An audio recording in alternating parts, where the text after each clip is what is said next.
C'est l'heure de Mardi Politique sur France 24 à RFI. Bonsoir Frédéric Rivière. Bonsoir Roselyne, bonsoir à tous. Ensemble, nous recevons Marine Le Pen, présidente du Rassemblement national. Bonsoir. Bonsoir. Et merci d'avoir accepté notre invitation.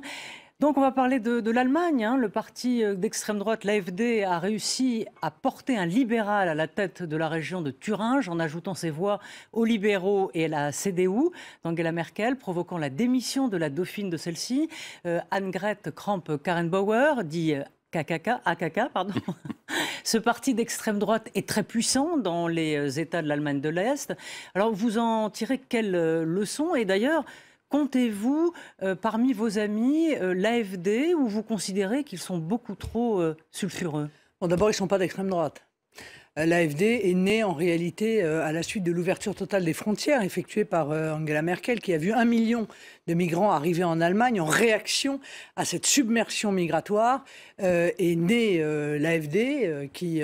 au départ, était un mouvement d'économistes, d'ailleurs, de professeurs, et qui aujourd'hui, c'est vrai, enregistre les succès, et même succès après succès, quelles que soient les élections auxquelles ils se présentent. Donc ils sont fréquentables, d'après vous? Bien sûr, ils ont actuellement des députés européens. Ils sont d'ailleurs dans le groupe Identité et Démocratie, avec nous, avec la Ligue de Matteo Salvini, et avec toute une série d'autres mouvements. Donc ils sont évidemment parfaitement respectables. Et encore une fois, c'est la démocratie dont on parle. Vous voyez, il y a des électeurs qui les ont choisis et eux-mêmes, après, comme dans toute démocratie, décident de soutenir tel ou tel candidat.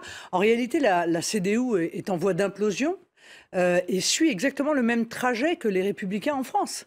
Ils ont commis, entre guillemets, les mêmes erreurs, c'est-à-dire de systématiquement se coller à des mouvements de gauche, à défendre l'ouverture totale des frontières et l'immigration. En plus, ils ont rajouté la fermeture des centrales nucléaires, ce qui a été évidemment une erreur fondamentale de la part d'Angela Merkel. Et aujourd'hui, ils sont dans de très, très lourdes difficultés. Rappelons que c'est pas, pardon Frédéric, que c'est pas une coalition. C'est on va dire, ça a été une astuce pour faire élire... C'est pas une astuce, enfin, l'AfD s'est retrouvée confrontée... Une ruse. C'est pas une ruse. Enfin, écoutez, c'est le processus démocratique, c'est le processus électoral. Et ils devaient choisir un dirigeant à la région. Ils avaient le choix entre quelqu'un de gauche ou quelqu'un de droite. Ils ont préféré choisir quelqu'un de droite. Ça s'appelle la démocratie. Vous dites qu'ils sont fréquentables. Il y a quand même quelques dirigeants de l'AfD qui sont contestés, y compris en Allemagne, pour des déclarations comme par exemple les Allemands sont en droit d'admirer les soldats de la Wehrmacht, ou Hitler est une parenthèse assimilable à de la fiente d'oiseau dans la grande et belle histoire de l'Allemagne. Oui, sûrement. Il y a sûrement des gens qui ont tenu des propos... Parmi les dirigeants. Qui sont contestables. Mais je peux vous dire, pour les connaître bien au Parlement européen, que ce sont des gens parfaitement fréquentables et extrêmement sérieux dans la démarche qui est la leur. Après, si vous voulez chercher tel ou tel propos qui est contestable, vous en trouverez absolument dans tous les partis, y compris à la CDU et y compris dans les mouvements de gauche. Vous avez l'air de dire que la CDU, c'est une manière pour eux de ne pas mourir, peut-être que de s'allier un jour avec, mais même si peut-être qu'ils n'y arriveront pas, puisqu'il y a une interdiction en fait. En fait, ils feront la même chose. Ils feront la même chose que l'UMP, si vous voulez, comme l'UMP a fait pendant 20 ans. Ils ont absolument refusé, souvenez-vous, à l'époque, les conseillers régionaux, les présidents de conseils régionaux qui avaient été élus avec les voix à l'époque du Front National. Ils ont préféré laisser les mouvements, enfin les régions à la gauche plutôt que d'accepter les voix à l'époque du Front National. Eh bien, aujourd'hui, ils sont à 8%. Donc, si la CDU veut continuer comme ça, elle terminera très probablement aussi à 8%. Oui, mais vous parliez des Républicains, mais la digue pour l'instant est solide entre les Républicains et le Rassemblement national, et elle tient. Permettez-moi, mais ça s'érode méchamment à la base quand même.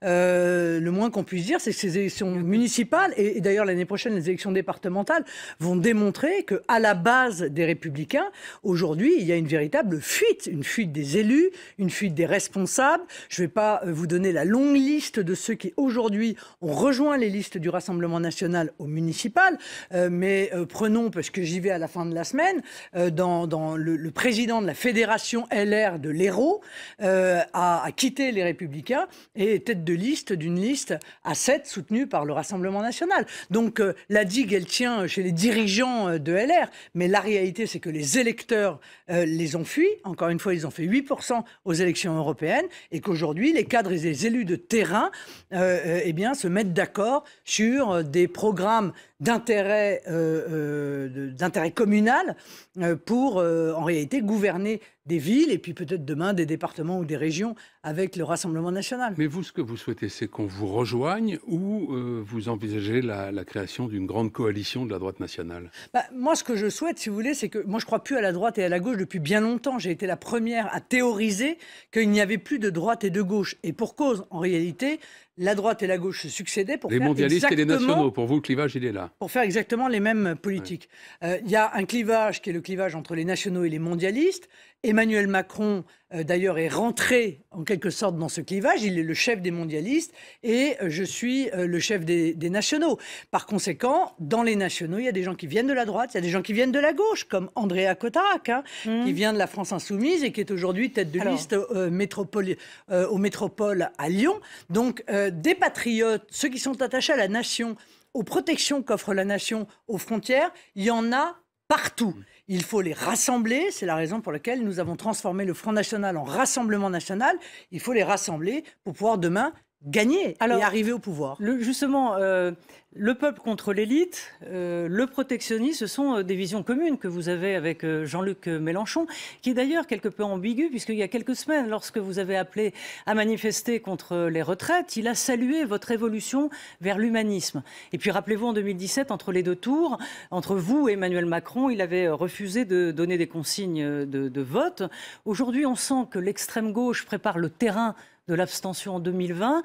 Si vous êtes face à Emmanuel Macron, c'est une façon de vous aider en quelque sorte, non? Mais c'est leur problème. Enfin, je veux dire, c'est eux qui déterminent. Non, mais pardon, mais c'est eux qui déterminent dans leur. Bien sûr, c'est leur problème. Mais oui, mais d'accord, mais dans leur conscience, s'ils préfèrent ne pas voter Marine Le Pen en cas de second tour avec Emmanuel Macron ou voter pour Emmanuel Macron. Je crois que beaucoup à gauche ont voté pour Emmanuel Macron et objectivement, ils sont mordent les doigts aujourd'hui parce qu'ils se rendent compte que la politique incroyablement antisociale que met en œuvre Emmanuel Macron, la brutalité dont il fait preuve, le rejet de toute forme de démocratie, parce que c'est vrai qu'il y a une forme de dérive autoritaire de la part d'Emmanuel Macron, que tout cela leur rend le vote Emmanuel Macron absolument impossible. Et évidemment, on peut le concevoir, et je pense que Jean-Luc Mélenchon se réjouit tous les jours de ne pas avoir appelé à voter pour Emmanuel Macron, en l'occurrence. Sur les questions sociales et économiques, est-ce qu'il n'est pas vrai qu'il y a quand même aujourd'hui une assez grande proximité entre les idées que vous défendez et celles de la France insoumise? Au fond, c'est quand même largement sur les questions de souveraineté, notamment en matière migratoire, que vous vous distinguez. Ah oui, non mais pardon, c'est protectionnisme. Non, mais je ne dis pas que c'est rien, mais c'est pas rien. Hein. Mais sur tout le reste, vous êtes quand même assez proche. Non mais c'est un sujet absolument majeur, l'immigration. Je veux dire, la capacité que nous avons à mettre des critères à ceux qui viennent chez nous, à expulser ceux qui ne doivent plus y rester et de manière globale à maîtriser, encore une fois, les frontières dont dépend notre souveraineté. Il n'y a pas de souveraineté s'il n'y a pas de frontières. Tout cela est absolument essentiel. Et c'est là où Jean-Luc Mélenchon est très ambigu en réalité dans son projet. Il est ambigu parce qu'on ne peut pas en même temps dire qu'on lutte contre les multinationales, contre la finance, et en même temps être pour l'immigration, puisque l'immigration est l'outil principal pour peser à la baisse sur les salaires dans notre pays, et pas que dans le nôtre. C'est vrai aussi en Allemagne et dans beaucoup d'autres pays, et qu'elle ait réclamé cette immigration massivement par, en règle générale, les gens du MEDEF. Donc c'est lui qui est en contradiction. Nous sommes très cohérents dans notre projet.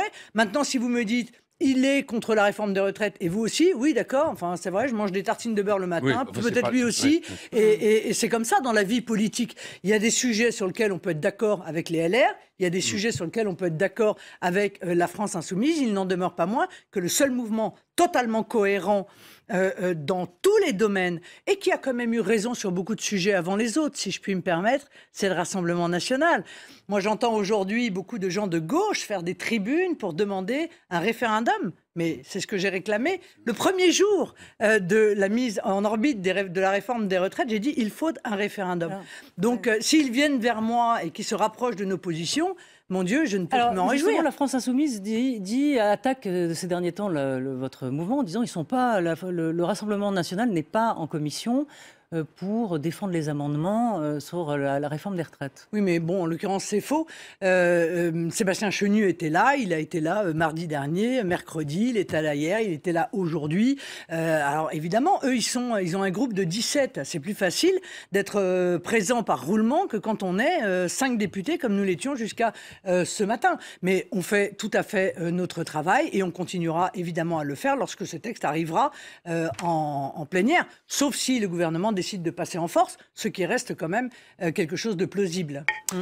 Marine Le Pen, le président de la République devrait présenter dans les prochains jours, ça fait longtemps qu'on l'annonce, mais maintenant ça devrait être dans les tout prochains jours, un plan pour répondre aux problèmes que pose la montée de l'islam radical. Selon nos confrères du Figaro, le président assumerait désormais de travailler en réarticulant la lutte contre la radicalisation, le communautarisme et l'organisation de l'islam de France, alors que au lendemain de l'attentat à la préfecture de police de Paris, Emmanuel Macron avait fait très clairement le distinguo entre ces trois problématiques. Est-ce que cette nouvelle approche, dont le Figaro nous dit qu'elle est désormais celle du président de la République, sera plus efficace? Bon, moi d'abord, permettez-moi, je vais attendre de juger sur pièce parce que le président de la République nous avait annoncé en novembre dernier que dans les jours qui venaient, il allait faire un grand discours sur le communautarisme. On n'a absolument rien vu. Sauf que maintenant, il ne veut plus parler de communautarisme, mais de séparatisme. Ah oui, d'accord. Donc en fait, on est dans la guéguerre sémantique. Mais pour quelle raison le communautarisme le dérange-t-il ? Pour quelle raison ne parle-t-il pas d'ailleurs de l'islamisme radical? Car ces mots n'ont pas été prononcés par le président de la République. Qu'est-ce qu'il cherche en réalité à cacher? Pourquoi veut-il faire semblant de lutter contre le communautarisme? Nous avons déposé, nous, il y a maintenant plus d'un an, au moment où on discutait de la réforme constitutionnelle, un amendement pour réformer la Constitution. Et on suggérait de mettre « La République ne reconnaît aucune communauté, le respect de la règle commune s'impose à tous, nul individu, nul groupe ne peut se prévaloir de son origine ou de sa religion pour s'en exonérer ou en être exonéré. Nulle discrimination fondée sur l'origine ou la religion ne peut être instaurée par la loi. » Que nous a répondu M. Ferrand, qui était le rapporteur du projet sur la Constitution à l'époque? Il dit, il a parlé de privilèges d'hypothétiques communautés. C'est ça En Marche. En réalité, ils n'y croient pas. Ils vont sur ce terrain parce qu'ils pensent que électoralement, ça va être positif pour eux. Ils n'ont aucune vision, non seulement de ce qu'est le communautarisme, mais du danger mortel que représente le communautarisme dans notre pays. Pas plus qu'ils ne souhaitent lutter contre le fondamentalisme islamiste. D'ailleurs, ils font même l'inverse. Ils font revenir des djihadistes en France. Vous parlez de l'affaire de ce chercheur... Pas seulement. Mais pas seulement, à celui-là, ils ont donné un visa, mais ils en font revenir d'Irak, ils en font revenir de Syrie, au motif que leurs droits ne seraient pas préservés, j'en passe et des meilleurs. Donc, ils n'ont absolument pas ni la volonté, donc vous ni même la vision. Vous ne vouliez pas préjuger, mais vous préjugez quand même que ça va être un petit plan. Ou enfin... 1000 jours qu'il est au pouvoir, il n'a rien fait contre ce sujet. Il y a 3 sujets absolument fondamentaux et urgentissimes. L'immigration, le communautarisme et l'insécurité. Sur ces 3 sujets-là, la situation s'est aggravée sous Emmanuel Macron dans des proportions qui sont spectaculaires. Voilà. Et donc, pourquoi voulez-vous que j'ai spontanément confiance en quelqu'un qui, depuis 1000 jours, n'a pas pris la peine de s'intéresser à ces sujets qui sont des menaces essentielles pour notre pays? En 2017, rappelez-vous, tout le monde prédisait la victoire d'Alain Juppé. Tous les observateurs disaient, dans le fond, la droite ne peut pas perdre. Aujourd'hui, 2 ans, on est à 2 ans de la présidentielle, les sondages et les médias vous opposent déjà au 2e tour face à Emmanuel Macron. Est-ce que cette prophétie ne peut en quelque sorte pas vous nuire? C'est-à-dire vous mettre déjà au 2e tour face à Emmanuel Macron? C'est vrai, Emmanuel Macron pourrait ne pas être au 2e tour. Ah, effectivement, j'ai vu qu'il avait même peur de la candidature de Cyril Hanouna. C'est pour vous dire quand même dans quelle fébrilité se trouve actuellement le président de la République. Bon. Non, je crois qu'il y a une cohérence. S'il y avait un Deus ex machina qui sortait à droite, un Xavier Bertrand, est-ce qu'il n'a pas plus peur d'un Xavier Bertrand? Je ne sais pas. Non, mais il peut encore se tromper. Il peut encore se tromper sur vos d'analyse. Mais je ne le crois pas. Je crois que le président de la République a au moins compris une chose, c'est qu'il y a véritablement un clivage aujourd'hui qui s'est installé dans la vie politique, qui est entre les nationaux et les mondialistes. Je peux voir éventuellement Xavier Bertrand devenir le chef de file des mondialistes, même si on aurait quand même descendu quelques strates, mais évidemment, il ne peut pas être le chef de file des nationaux. Donc je pense que de toute façon, il y aura au second tour de l'élection présidentielle dans 2 ans et demi, quelqu'un qui défend la nation, avec volonté, avec pugnacité, avec conviction, et quelqu'un qui veut continuer dans une mondialisation sauvage, dans la disparition progressive des nations et de leur protection. Marine Le Pen, Qui ce sera ? Qu'est-ce qui fera de vous une meilleure candidate en 2022 que vous ne l'étiez en 2017 ? L'expérience. L'expérience, la chute. Quand on chute, vous savez, quand on tombe, quand on commet des erreurs, quand on se blesse, eh bien, on tire les leçons. Enfin, quand on est normalement constitué, on tire des leçons de ces erreurs. Et on arrive plus fort, on arrive plus préparé, on arrive aussi peut-être en ayant plus rassemblé que lors de la dernière élection présidentielle.